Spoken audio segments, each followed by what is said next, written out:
Hey guys, it is Saturday here in West Virginia, and as you seen yesterday, we unboxed some Greenlight cars for you, and one of them happened to be a Power Wagon. And I mentioned that we're going to do a comparison on the two of them, and we're doing that today.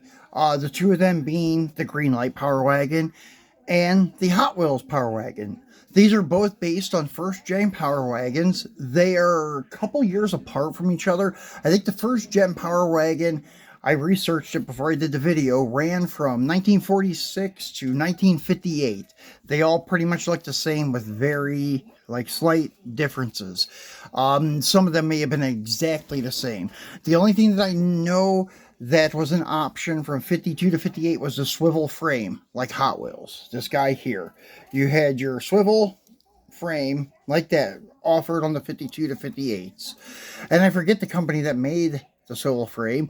I researched it and forgot to mark down their name so I could tell you guys. But anyways, it wasn't a Chrysler component. They collaborated with another company that had that idea. This is your 1952, the first year that it was offered, and this is a Hot Wheels RLC release from Christmas last year. And I'm nothing against this truck. I like it, but I'm not in love with it.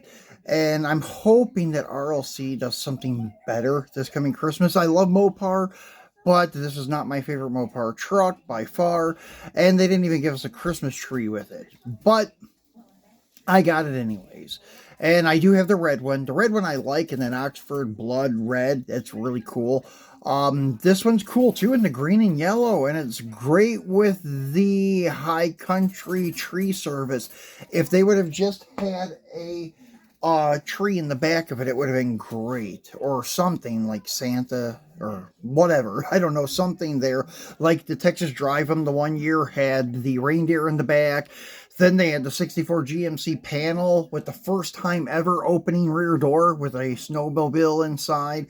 Then they had the really first memorable Christmas vehicle was the 55 panel with the snowmobile. They had the 56 Ford with a Christmas tree and so forth. So it's just that it was kind of sad not to see something in the back of this because the space was there. Every truck or van or hauler they've ever used, I think, had something in the bed unless it was taken by something else.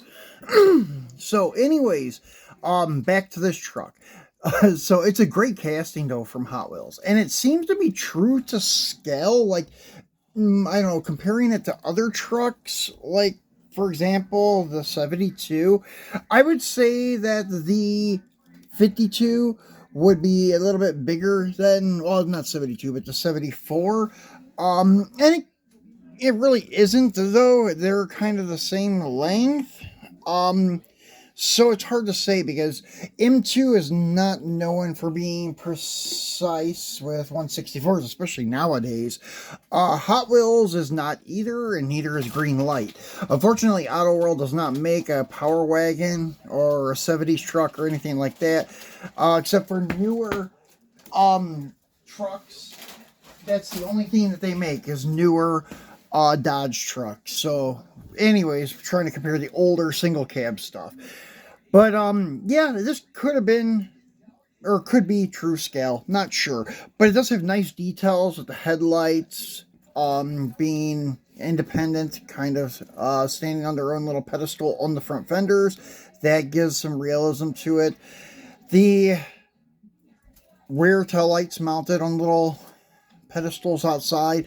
That's cool. They do not have side mirrors, which is a downside. Detailed undercarriage of the engine and the swivel frame, and it does have the working swivel frame, which is really cool.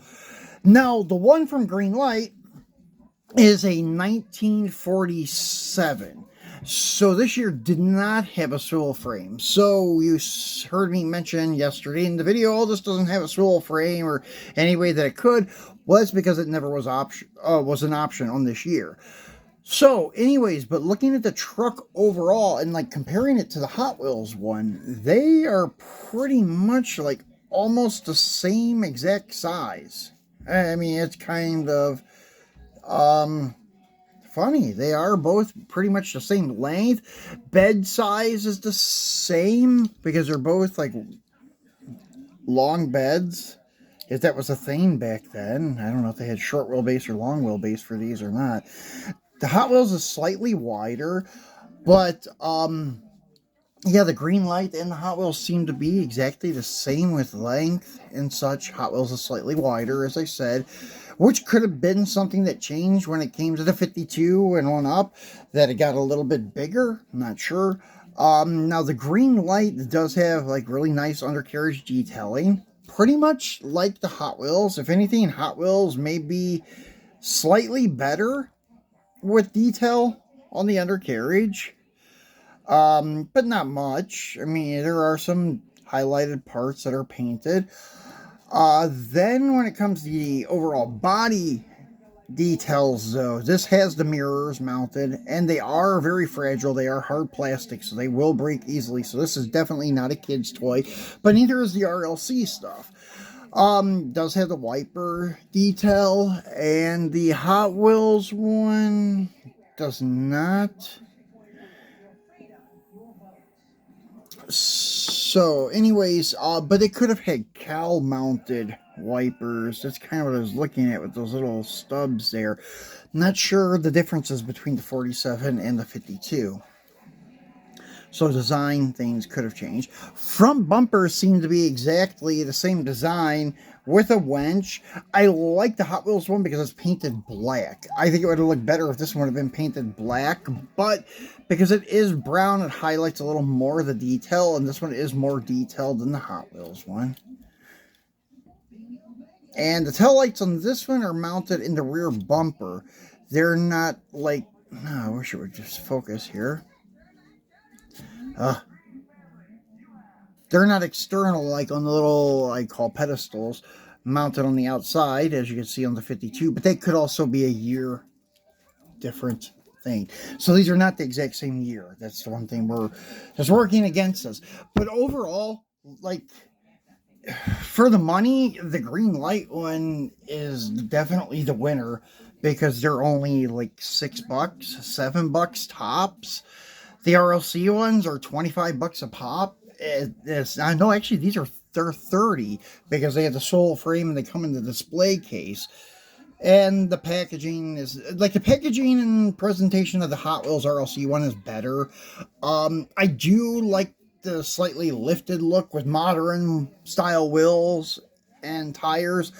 But Greenlight was going for more of the purist thing, making it look stock. So they're both great trucks. It depends like what you're looking for. If you want something for your diorama that is 100% like realistic, definitely the Greenlight wins.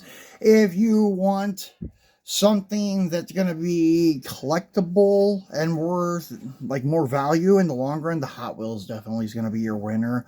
But yeah, they're, I don't even think selling for the $30 that they cost when they were new, though. And that goes for the red one also, unfortunately. So if I was going to start collecting Power Wagons, I would collect the Greenlight ones. But the Hot Wheels one I already had started, but there's only 2 of them. So it's really not that big of a deal to collect the Hot Wheels one, because the next time RLC launches one will probably be years from now.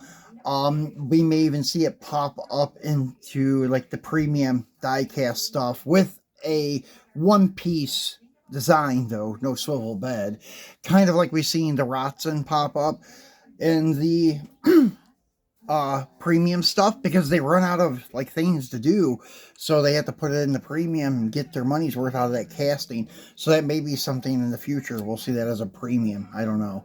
But yeah, if you're new into the game, definitely, if you want stuff for your diorama, get the Greenlight one. If you want something that's collectible and may appreciate in value over the years, Hot Wheels is probably going to be a better choice. But sometimes Greenlights do that too. Like this guy right here, the Daytona. That Joe Dirt Daytona in the package is worth minimum $40 all day long. So it just depends on the car. But that's also based on a movie, and that's why the car is worth that kind of money. But so I'm just saying that Greenlight is not a bad investment, because some of their stuff has increased in value drastically. But Hot Wheels, I think, is the king when it comes to appreciation and resale factor. But anyways, guys, that's it for today.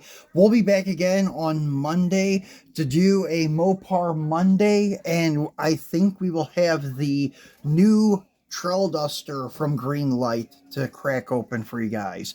So be sure to tune back in on Monday. Enjoy the rest of your weekend.